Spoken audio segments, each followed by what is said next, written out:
አንዳንድ ጉዳዮች እኛ ላይ ብቻ ሲቀሩ የሚያምሩባቸው ለኛም ደግሞ መልካም ውጤት ያላቸው ጉዳዮች አሉ።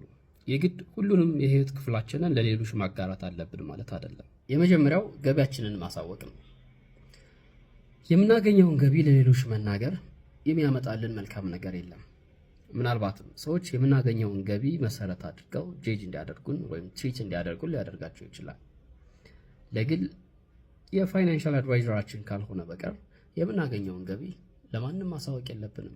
ለቅርብ ቤተሰቦቻችን፣ ለጓደኞቻችን ወይም ለማንም ቢሆን ምን ያህል እንደምናገኝ ማሳወቅ ከሚያስገኝልን ጥቅም የበለጠ የሚያመጣብን መዘዝ ከፍተኛ ሊሆን ይችላል። ሁለተኛው ውስጣዊ ፍርሃታችንን ወይም የሚያስጨንቁንን ጉዳዮች ለግል ቴራፒስታችን ወይም ካውንስለራችን ካልሆነ በቀር ለማንም ቢሆን ማጋራት የለብንም።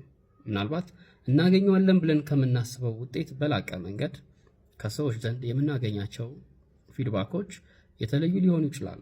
ፍርሃቶቻችን ወይም ጭንቀቶቻችን ሴፍ ስፔስ ነው የሚያስፈልጋቸው።